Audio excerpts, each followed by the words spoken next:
Hello students, इसके पहले के लेक्चर में हम लोगों ने circular flow of national income ये कॉन्सेप्ट हम लोगों ने कंप्लीट किया था, राइट। ठीक है, मैंने आप लोगों को बताया था कि नेशनल इनकम के सर्कुलर फ्लो को स्टडी करने के लिए बहुत अलग अलग टाइप के मॉडल होते हैं। 2 sector model, 3 sector model, 4 sector model. मैंने ये भी बोला था आप लोगों को कि अपने को सिलेबस में जो मेन चीज अपने को दिमाग में रखनी एग्जाम पॉइंट ऑफ व्यू से, वो है 2 सेक्टर मॉडल। सही है, 2 सेक्टर मॉडल में हम लोग दो ही सेक्टर्स को अज्यूम करते हैं, एक होता है हाउस होल्ड और दूसरा होता है बिजनेस, राइट। हाउस होल्ड और बिजनेस ये दोनों के थ्रू जो है वो पैसा फ्लो होता है, और जितना तेजी से पैसा फ्लो होगा उतना तेजी से अपना कंट्री प्रोग्रेस करेगा, राइट। तो ये पॉइंट मैंने आपको ऑलरेडी बताया था, circular flow of national income. हम लोगों ने ये सब कुछ डिटेल में स्टडी किया था। मैंने आपको ये बोला था कि there are 4 factors of production. कोई भी पर्सन को अगर बिजनेस करने का है, कोई भी एंटरप्रेन्योर को अगर खुद का बिजनेस रन करना है, तो टोटल 4 फैक्टर्स ऑफ प्रोडक्शन होता है।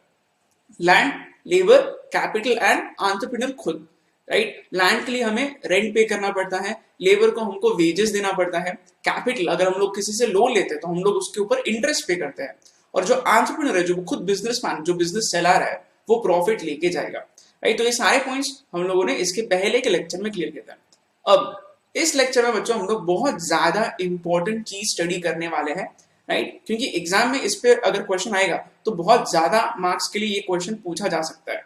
Okay, so we are talking about yes methods of measurement of national income.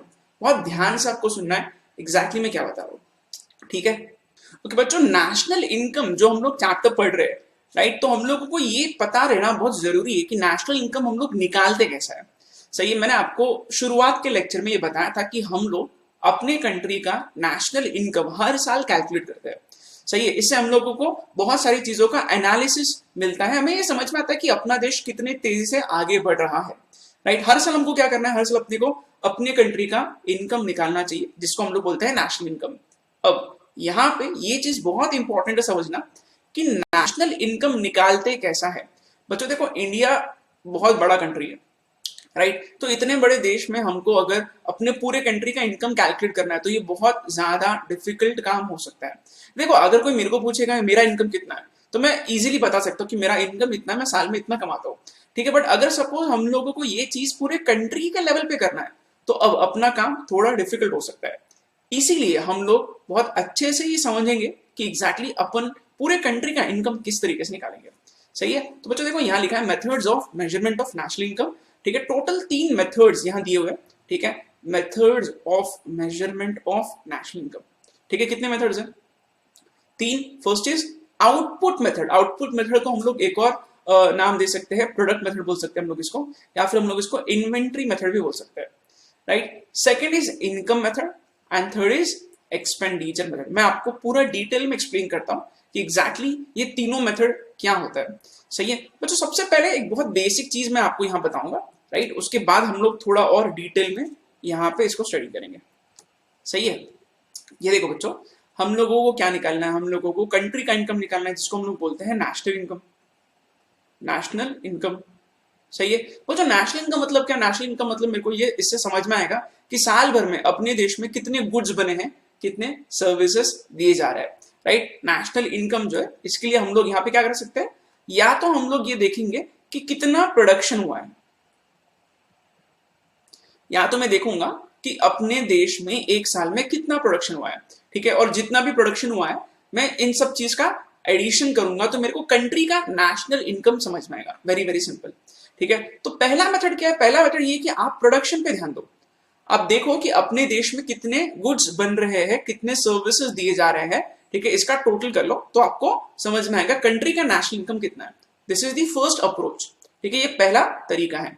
दूसरा और तीसरा तरीका बहुत सिंपल है। दूसरा तरीका क्या करना है, नेशनल इनकम हमें निकालना है, तो मैं क्या करूंगा, मैं हर एक इंडिविजुअल का इनकम ऐड करूंगा। मेरा इनकम कितना है, ठीक है, मेरे फ्रेंड का इनकम कितना है, ठीक है। इससे मेरे को पूरे के पूरे कंट्री का नेशनल इनकम कैसे निकालूंगा मैं हर एक इंडिविजुअल जो इंडिया का पर्सन है उसका इनकम मैं ऐड करता जाऊंगा, तो मेरे को कंट्री का इनकम मिलेगा। सही है, तो सेकंड मेथड क्या है? Second method is called as income method, ठीक है। इनकम मेथड मतलब क्या? Very simple. इनकम मेथड हमको ये बोलता है, सॉरी, हमको ये बोलता है कि हम लोग पूरे कंट्री का इनकम निकालें। कैसे?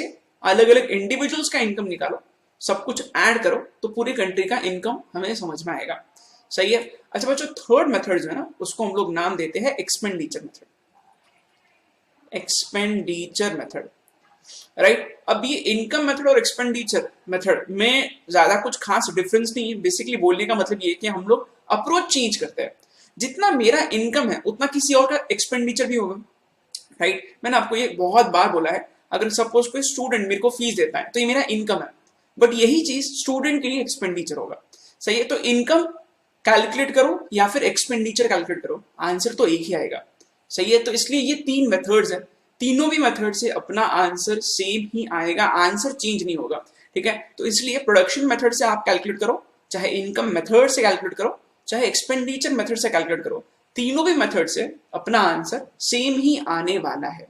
करेक्ट। तो बच्चों मैंने आपको एकदम बेसिक चीज अभी फिलहाल बताई, मैंने आपको सिर्फ इतना बोला है कि नेशनल इनकम को निकालने के तीन मेथड है, प्रोडक्शन, इनकम और एक्सपेंडिचर। तीनों से आंसर सेम ही आएगा, कुछ भी फर्क नहीं आने वाला है। चलो ठीक है बच्चों, अब मैं आपको इस लेक्चर में सिर्फ और सिर्फ ये फर्स्ट मेथड के बारे में बताने वाला हूं। पहला मेथड कौन सा बोला मैंने? पहला मेथड मैंने आपको बोला आउटपुट मेथड या फिर प्रोडक्ट मेथड या फिर इन्वेंट्री मेथड। तीन तीन नाम है इसके। ठीक है, एग्जाम में इसके ऊपर क्वेश्चन बिल्कुल आ सकता है और आपको पूरा डिटेल में लिखने आना चाहिए। फिलहाल मैं आपको जो बता रहा हूं, मैं आपको एकदम इजी लैंग्वेज में एक्सप्लेन करने की कोशिश कर रहा हूं कि नेशनल इनकम को हम लोग आउटपुट या प्रोडक्ट या इन्वेंट्री मेथड से कैसे निकालेंगे। सही है बच्चों, देखो इसके लिए मैं आपको एक सिंपल चीज बताता हूं। ठीक है, सब कुछ लिखने का मैं टाइम दूंगा, अभी लिखने की प्लीज गड़बड़ मत करो। ठीक है, पहले समझ लो अच्छे से क्या बता रहा हूं। बच्चों अपना जो कंट्री ना, ठीक है, इसमें इंडिया में जो है, ठीक है, हम लोग कोई भी बिजनेस को तीन सेक्टर्स में डिवाइड कर सकते हैं। ठीक है, क्या बता रहा हूं मैं ये बोल रहा हूं देखो आपको कि इंडिया में हम लोग कोई भी बिजनेस को तीन अलग अलग सेक्टर्स में डिवाइड कर सकते हैं। पहला होता है प्राइमरी सेक्टर। प्राइमरी सेक्टर, ठीक है। प्राइमरी सेक्टर का मतलब क्या है? प्राइमरी सेक्टर मतलब एग्रीकल्चर को हम लोग बोलते हैं। एग्रीकल्चर को हम लोग प्राइमरी सेक्टर का नाम देते हैं। सही बच्चों, आपको एक चीज मैं बता दूं, अपने कंट्री में मैक्सिमम लोग, ठीक है, almost 50% of India population is actually in this sector, agriculture sector में। देखो इंडिया का मैक्सिमम पॉपुलेशन कहाँ रहता है? इंडिया का मैक्सिमम पॉपुलेशन रूरल एरियाज में रहता है, और गांव में जितने भी लोग होते हैं वो ज्यादा से ज्यादा लोग एग्रीकल्चर को प्रेफर करते हैं। सही है, तो इसलिए प्राइमरी सेक्टर जो होता है ना एग्रीकल्चर, ये हम लोग इसको बोलते हैं, और यहाँ पे बहुत ज्यादा लोग जो है वो काम करते हैं। ठीक है, अच्छा प्राइमरी सेक्टर के अलावा एक और सेक्टर होता है सेकेंडरी सेक्टर। सेकेंडरी सेक्टर, ठीक है, प्राइमरी सेक्टर फिर सेकेंडरी सेक्टर। सेकेंडरी सेक्टर हम लोग इसको बोलते हैं, सेकेंडरी सेक्टर मतलब मैन्युफैक्चरिंग को हम लोग बोलते हैं। मैन्युफैक्चरिंग को हम लोग बोलते हैं, या फिर हम लोग इंडस्ट्रीज को बोल सकते हैं सेकेंडरी सेक्टर। ठीक है, किसी का कोई फैक्ट्री है और फैक्ट्री में कोई चीज बनाता है तो कौन से सेक्टर को बिलोंग करेगा? वो मैन्युफैक्चरिंग या इंडस्ट्रियल सेक्टर यानी कि सेकेंडरी सेक्टर को बिलोंग करेगा। सही है, सपोज किसी की जूतों की फैक्ट्री है तो वो पर्सन जो है वो सेकेंडरी सेक्टर में आएगा। किसी को एग्रीकल्चर अगर करना है, कोई फार्मर है, तो वो प्राइमरी सेक्टर में आएगा, राइट। और तीसरा होता है टर्शियरी सेक्टर। टर्शियरी सेक्टर, ठीक है, वो जो टर्शियरी सेक्टर में सभी सर्विस देने वाले लोग, सर्विसेज जो होते हैं ना, ठीक है, सर्विस इंडस्ट्री जो होता है वो टर्शियरी सेक्टर में आता है। एग्जांपल के तौर पे अभी मैं जो कर रहा हूँ आप लोगों को, मैं जो कोचिंग क्लासेस के बिजनेस में हूँ, मैं जो आपको पढ़ा रहा हूँ, ये सर्विसेज में दे रहा हूँ, आपको कोई चीज बेच नहीं रहा हूँ, मैं आपको सर्विसेज रेंडर कर रहा हूँ। सर्विसेज टर्शियरी सेक्टर में आता है। ठीक है, जितने भी मूवीज बनते हैं इंडिया में, राइट, जितने भी फिल्म स्टार्स काम करते हैं सारे के सारे कोई चीज बेच नहीं रहे बल्कि सर्विसेज दे रहे हैं। सही, तो ये सर्विस सेक्टर में आएगा। बैंक्स जो है वो कोई चीज बेचते नहीं, बैंक्स हमें सर्विसेज देता है, तो बैंक्स भी सर्विस सेक्टर में आएगा। बोलने का मीनिंग है कि इंडिया में मैक्सिमम पैसा जो है वो सर्विस सेक्टर में, और इंडिया के मैक्सिमम लोग प्राइमरी सेक्टर में काम करते हैं। ठीक है, अगर आपको कोई पूछता है ऑक्यूपेशन के हिसाब से सबसे ज्यादा लोग कौन से सेक्टर को बिलोंग करते हैं, आंसर इज प्राइमरी सेक्टर। अगर आपको कोई पूछता है कि पैसों के मामले में सबसे ज्यादा कौन सा सेक्टर कंट्रीब्यूट करता है, तो आंसर होगा टर्शियरी सेक्टर। आई होप आपको ये बेसिक चीज समझ में आई है। अब मेन मुद्दे पे आते हैं। ये देखो बच्चों, यहाँ पे आउटपुट या प्रोडक्ट या इन्वेंट्री मेथड हम लोगों को एक सिंपल चीज बताता है, और वो ये है कि हम लोगों को यहाँ पे ये तीनों के जो सेक्टर, इनका हम लोगों को टोटल करना है। हम लोगों को ये देखना है कि तीनों भी सेक्टर्स से कितना प्रोडक्शन हो रहा है गुड्स का या कितने सर्विसेज दी जाए, मैं इनका टोटल नेशनल इनकम मिलेगा। ठीक है, फिर से बता रहा हूं एकदम इजी लैंग्वेज में। ये देखो, मैंने अभी आपको क्या बोला, primary sector, secondary sector, tertiary sector, ये तीनों भी सेक्टर में मेरे को क्या करना है, ये तीनों भी सेक्टर में मेरे को ये देखना है कि कितने गुड्स बन रहे हैं या कितने सर्विसेज दिए जा रहे हैं, और मैं क्या करूंगा, मैं ये तीनों का टोटल करूंगा, तो यहां पे मेरे को मिलेगा आउटपुट मेथड से national income. So this is very simple, right. तो मैं अलग अलग सेक्टर्स में कितने गुड्स बन रहे हैं, कितने सर्विसेज दिए जा रहे हैं, इनका टोटल करूंगा, तो मेरे को इससे कंट्री का नेशनल इनकम कितना होगा ये समझ में आएगा, सिंपल, राइट। ठीक है बच्चों, अब इसमें ज्यादा इंटरेस्टिंग क्या है, और हम लोग इस लेक्चर में वही इसके मेथड्स पे फोकस करने वाले हैं। अब देखो बच्चों, यहां पे क्या होता है, में भी हम लोगों को और अलग से दो मेथड स्टडी करना है। ठीक है, पहले मेथड का नाम है final goods approach, final product approach भी हम लोग इसको बोल सकते हैं, और दूसरे मेथड का नाम है वैल्यू एडेड अप्रोच या वैल्यू एडेड मेथड। क्या होता है दोनों में डिफरेंस, मैं आपको बताऊंगा डिटेल में, हम लोग एग्जांपल से इसको समझने की कोशिश करते हैं। फिर से बता रहा हूं, अभी तक मैंने आपको क्या बताया, अभी तक मैंने आपको ये बताया नेशनल इनकम हर साल निकालते हैं, नेशनल इनकम को निकालने के तीन मेथड्स हैं, तो प्रोडक्शन के थ्रू जाओ, नहीं तो इनकम के थ्रू जाओ, नहीं तो एक्सपेंडिचर के थ्रू जाओ। फिलहाल हम लोग प्रोडक्शन मेथड को डिटेल में स्टडी कर रहे हैं, और मैंने अभी आपको ये बोला है कि इंडिया में जो भी पर्सन बिजनेस करता है उसको हम लोग तीन सेक्टर्स में डिवाइड करते हैं, प्राइमरी, सेकेंडरी एंड टर्शियरी। अलग अलग सेक्टर्स का गुड्स कितना बना है, सर्विसेज कितने दिए जा रहे हैं, मैं सबका टोटल करूंगा तो मेरे को कंट्री का नेशनल इनकम समझ में आएगा। ओके बच्चों, अब ये दो मेथड्स जो है इनको अच्छे से समझने के लिए यहाँ पे नीचे मैंने एक सिंपल सा एग्जाम्पल लिखा है, आपको एग्जाम्पल पे पूरी तरीके से फोकस करना है। अभी तक आपको कुछ भी लिखने की जरूरत नहीं है, मैं आपको जब बोलूंगा तभी आप लोग हर एक पॉइंट को नोट करना। ठीक है बच्चों, देखो यहाँ पे इस एग्जाम्पल पे आपको पूरा पूरा फोकस करना है, राइट। देखो यहाँ क्या हो रहा है, सी बच्चों देखो यहाँ पे मैंने कुछ लोगों के नाम लिखे हैं। ए नाम का एक पर्सन है, ठीक है, ये क्या करता है, ये बी नाम के एक पर्सन को व्हीट बेचता है, गेहूं। ठीक है, कितने रुपए में बेच रहा है, 100 रुपीज में ये व्हीट बेच रहा है। ठीक है, ए ने क्या किया, ए ने बी को 100 रुपए में व्हीट सेल किया। ठीक है, बी क्या करता है, बी जो है ना व्हीट को प्रोसेस करता है, और प्रोसेस करने के बाद व्हीट को वो कन्वर्ट करके सेल करता है। बच्चों फ्लोर मतलब आटा। ठीक है, देखो ए बी को गेहूं बेच रहा है, व्हीट बेच रहा है, कितने रुपए में बेच रहा है, 100 रुपए में। और बी ने क्या किया, बी ने व्हीट परचेस करने के बाद उसको ग्राइंड किया, और ग्राइंड करने के बाद जो है उसका आटा बनाया, और आटा जो है वो बना के क्या करता है, आटा बना के वो सी को बेचता है, फ्लोर बना के सी को बेचता है। कितने रुपए में बेचता है, 150 रुपीज में सेल कर रहा है। ठीक है, तो अब आप लोग यहाँ पे सोचोगे ये 150 क्यों, यहाँ पे 150 कहां से है, मैं आपको इसका लॉजिक बताता हूँ। देखो 100 रुपए में तो ए ने बी को सेल किया है, तो बी का खर्चा हो गया 100 रुपए, और बी क्या करेगा, बी खर्चों के साथ में खुद का और एडिशनल कॉस्ट ऐड करेगा, प्रॉफिट ऐड करेगा, और फिर उसको आगे सी को बेचेगा। तो यहाँ पे इसलिए ये 150 रुपीज में बी सी को बेचना है। ठीक है, अब सी जो है ये फ्लोर परचेज करता है बी से, और अब इसको ब्रेड में कन्वर्ट करके डी को बेचता है। इमेजिन करो सी का खुद का बेकरी का शॉप है, और सी क्या करता है, आटा परचेज करता है और उससे ब्रेड बनाता है, और ब्रेड बना के कस्टमर को बेचता है। डी जो है वो कस्टमर है, कितने रुपए में सेल कर रहा है, 250। ठीक है, 250 कहां से है, देखो सी तो खुद 150 रुपीज में आटा खरीदता है, और 150 रुपीज में आटा खरीदने के बाद वो अगेन खुद का प्रॉफिट ऐड करेगा, उसको ब्रेड में कन्वर्ट करेगा, और फिर वो उसको डी को बेच रहा है 250 रुपीज में। तो देखो एकदम सिंपल सा मैंने यहाँ एग्जाम्पल रखा है, राइट बच्चों। देखो यहाँ पे अब इस एग्जाम्पल में बहुत सारे लोग हैं, ठीक है, A B C and D, 4 लोग हैं। अब मैं आपको एकदम सिंपल सा क्वेश्चन पूछता हूँ कि ये पूरे ट्रांजैक्शंस में, मतलब ए ने बी को बेचा, बी ने सी को बेचा, सी ने डी को बेचा, यहाँ 3 ट्रांजैक्शंस हो रहे हैं। आपको सिर्फ इतना बोलना है कि कितने रुपए से कंट्री का नेशनल इनकम बढ़ेगा। ठीक है, my question is very simple. National income जो है मेरे को अगर पूरे कंट्री का निकालना है, तो ये पूरे कंट्री का नेशनल इनकम इस पूरे प्रोसेस से कितने रुपए से बढ़ेगा, ये आपको बताना है। आप लोग आराम से कैलकुलेट कर लो, सामने कैलकुलेटर रखो, थोड़ा दिमाग लगाओ, और दिमाग लगा के आंसर निकालने की कोशिश करना। My question is very simple. A ने बी को बेचा, बी ने सी को बेचा, सी ने डी को बेचा। इस पूरे प्रोसेस से कंट्री का नेशनल इनकम कितने से बढ़ेगा, ये आपको निकालना है। ठीक है, अब देखो इसमें क्या होता है, इसमें ना बहुत सारे स्टूडेंट्स क्या करते हैं, मैं आपको ये बताता हूँ। बहुत सारे स्टूडेंट्स यहाँ पे ये करते हैं, देखो सर ए ने बी को 100 में बेचा, सही है ना, देखो ए ने बी को 100 में बेचा, सही है। तो इससे बी की कमाई कितनी होगी, सॉरी इससे ए की कमाई कितनी होगी, ए की कमाई होगी 100। क्यों बच्चों, अगर ए बी को 100 रुपए में कोई चीज बेचता है तो ए की कमाई 100 होगी, बराबर है, ठीक है। तो ए की कमाई है 100, तो इससे नेशनल इनकम 100 रुपए से बढ़ेगा, ठीक है। अब बी बेच रहा है सी को, कितने में बेच रहा है, 50 में, ठीक है।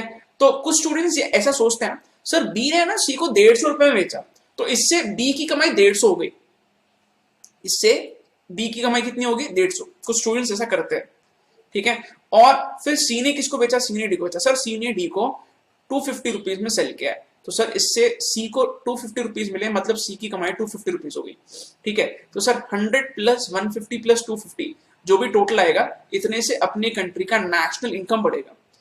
अगर आप लोग ऐसा कैलकुलेशन करते हो 100 प्लस 150 प्लस 250, मतलब अगर आपका आंसर 500 आ रहा है, तो ये आंसर है गलत, this is a wrong answer. ये गलत क्यों है, this is a wrong answer, ये गलत आंसर क्यों है, क्योंकि बच्चों यहाँ पे सबसे इंपॉर्टेंट चीज क्या है, देखो यहाँ पे हम लोग है ना डबल डबल काउंटिंग कर रहे हैं।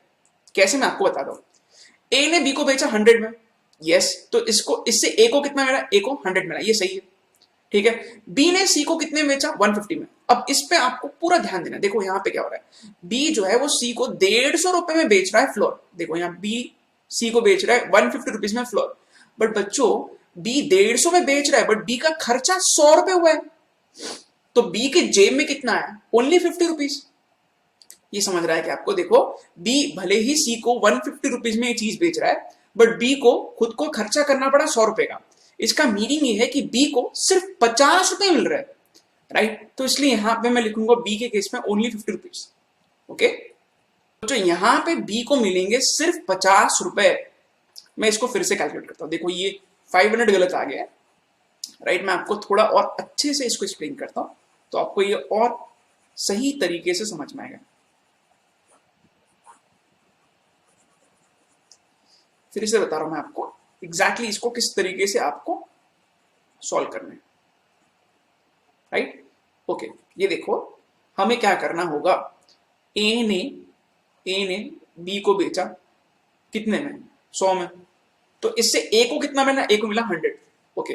तो ए के वजह से कंट्री का इनकम 100 से बढ़ेगा, ओके।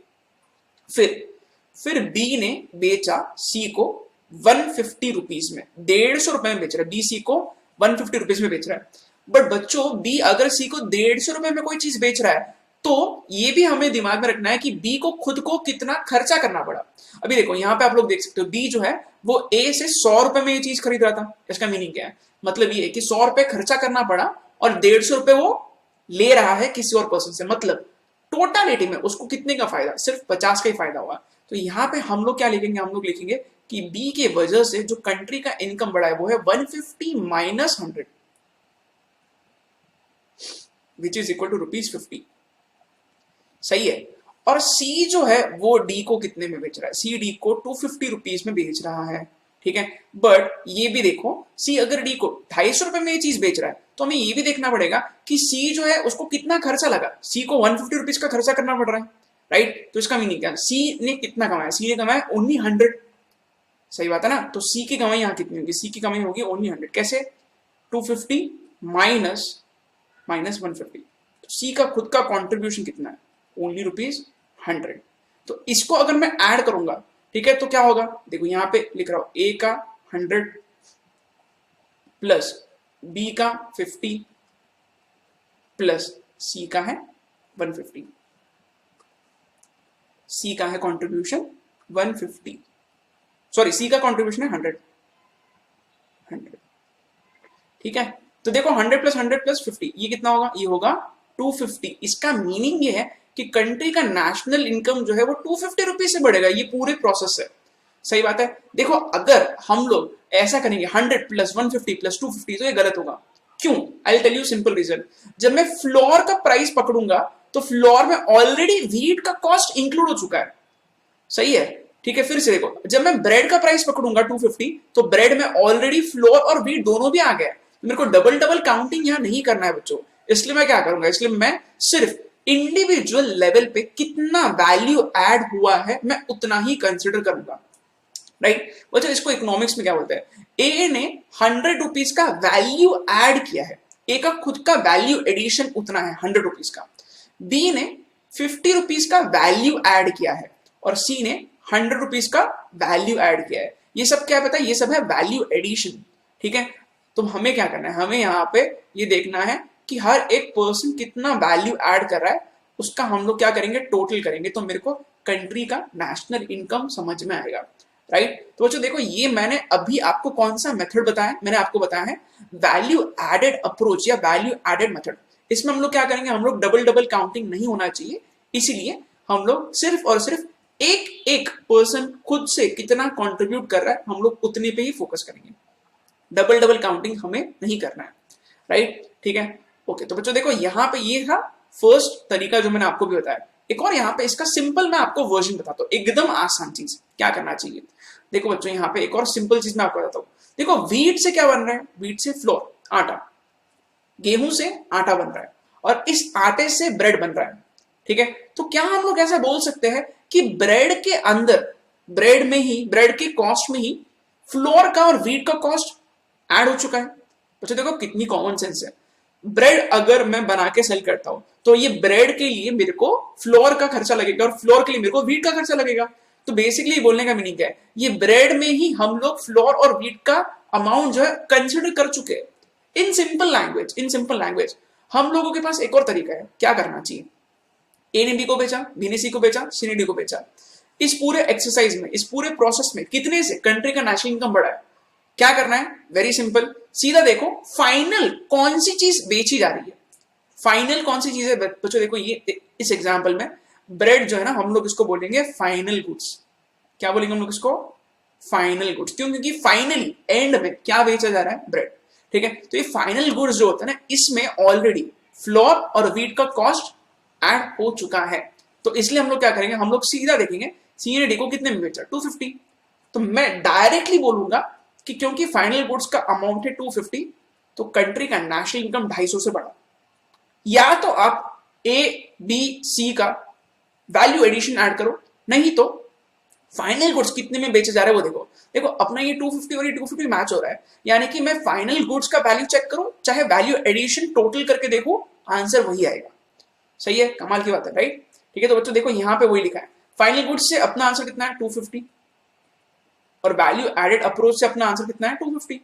तो कोई भी मेथड यूज करो, आंसर तो वही आने वाला है, राइट। तो मैं अभी आपको ये दोनों भी मेथड सिखा चुका हूं, और ये हम लोग कौन सा मेथड सीख रहे हैं, हम लोग आउटपुट या प्रोडक्ट मेथड या इन्वेंट्री मेथड हम लोग सीख रहे थे।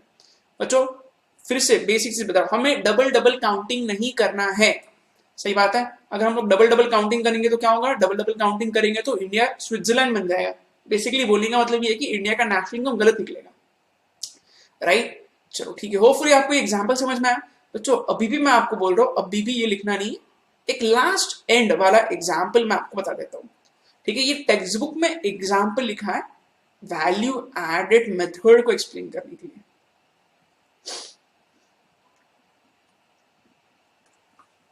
ठीक है। ओके बच्चों देखो यहाँ पे एग्जाम्पल को थोड़ा अलग तरीके से टेबल के फॉर्मेट में लिखा गया है, एग्जाम्पल पे आपको पूरा फोकस करना है, तभी आपको ये चीज समझ में आएगी। ओके ये देखो बच्चों, मैं आपको पहले एग्जाम्पल एक्सप्लेन करता हूं।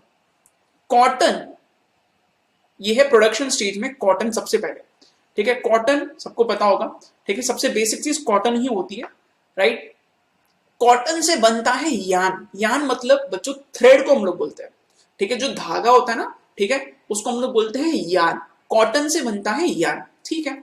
और इस धागे से हम लोग कपड़ा बनाते हैं, क्लॉथ, और क्लॉथ से हम लोग फाइनली बनाते हैं शर्ट, ठीक है। तो जो मार्केट में हम लोग कॉटन का शर्ट पहनते हैं, जो खरीदते हैं हम लोग मार्केट से, ठीक है, वो शर्ट जो है उसका पूरा प्रोसेस बताया जा रहा है। फिर से यहां पे बता रहा हूं, सबसे पहले कॉटन आता है, ठीक है।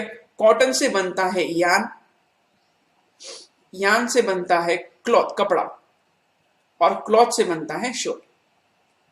जैसे मैंने आपको भी एग्जांपल बोला ना, व्हीट से बनता है फ्लोर, फ्लोर से बनता है अगेन ब्रेड, तो वैसे यहाँ एक अलग एग्जाम्पल टेक्स्ट बुक में दिया है, कॉटन से यान, यान से क्लॉथ, क्लॉथ से शर्ट। ठीक है, अब देखो यहाँ पे शर्ट जो है ये क्या है, shirt is final goods, shirt is final goods, बराबर। ठीक है, तो देखो कॉटन जो है ना वो 150 रुपीज में बन रहा है, मतलब मान के चलो सपोज किसी ने कॉटन को 150 रुपए में बेचा है।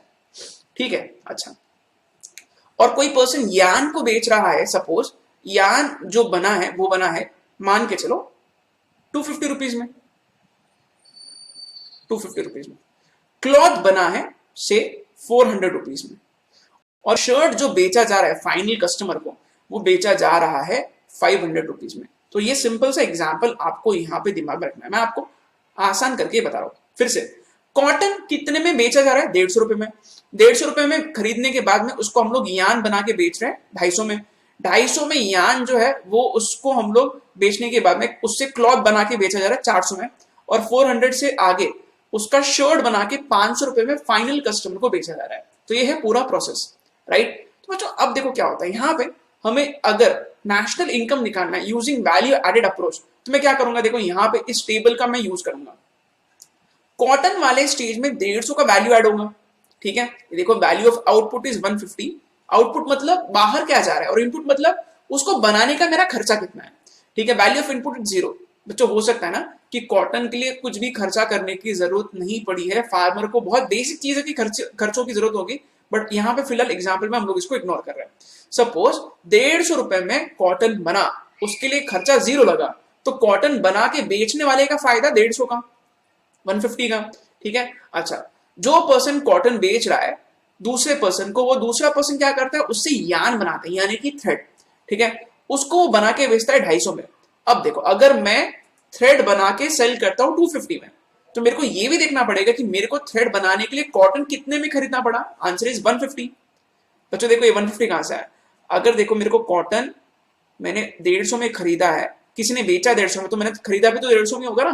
तो ये हो गया मेरा value of input. What is meaning of value of input, ये रॉ मटेरियल का खर्चा है, मेरे को कितना खर्चा लगा उसको हम लोग बोलते हैं value of input. Value of output मतलब मैं जो बना के सेल कर रहा हूं उसका वैल्यू। अगर मैं यान बना के सेल करता हूं बच्चों, तो यहाँ पे मेरे को एक बहुत बेसिक चीज दिमाग में क्या रखनी पड़ेगी, मैं 250 में बेच रहा हूँ बट मेरा 150 का खर्चा हो गया, फाइनल मेरे को यहाँ पे कितनी गई। ठीक है, मैंने यान बना के मान के चलो 250 रुपए में बेचा है कोई और पर्सन को, और वो पर्सन क्या करता है, यान मेरे से खरीद के क्लॉथ बना के बेच रहा है। ठीक है, जो पर्सन क्लॉथ बना के बेच रहा है वो 400 में बेच रहा है, बट उसको यान का खर्चा लगा 250 का, तो 400 माइनस 250 इज 150, उसका खुद का वैल्यू एडिशन सिर्फ 150 का होगा। और लास्ट में जो पर्सन क्लॉथ बना के बेच रहा है दूसरे पर्सन को, वो क्या कर रहा है, वो शर्ट बना के फाइनल कस्टमर को 500 में बेच रहा है, बट क्लॉथ का खर्चा है 400, तो यहाँ पे उसका खुद का प्रॉफिट 100। तो मैं क्या करूंगा, मैं यहाँ पे नेशनल इनकम निकालने के लिए हर एक का वैल्यू एडेड जो है वो यहाँ पे टोटल करूंगा, तो मेरे को यहाँ पे आएगा आंसर 500। ठीक है, ये मैंने कौन सा मेथड यूज किया, वैल्यू एडेड मेथड। अगर मेरे को फाइनल गुड्स वाले अप्रोच से आंसर निकालना है, सीधा सीधा ये चेक करो आखिरी में कौन सी चीज बनी है, आखिरी में कौन सी चीज बनी, देखो कॉटन से यान, यान से क्लॉथ, क्लॉथ से शर्ट, और शर्ट को फाइनली कितने रुपए में बेचा जा रहा है, 500। तो ये फाइनल गुड्स का वैल्यू चेक कर लो 500।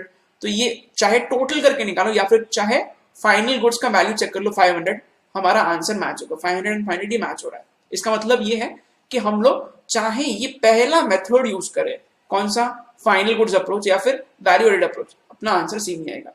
मैंने आपको 2 एग्जाम्पल से ये दोनों भी मेथड्स बताए बच्चों, और यहाँ पे हम लोग इस लेक्चर को करते हैं एंड। अब आप लोग सारे के सारे मेथड्स को, और ये जो आउटपुट मेथड में मैंने आपको 2 अलग मेथड्स बताए, इसको आप लोग अब नोट कर सकते हो, वीडियो को पॉज करके आराम से लिख लो।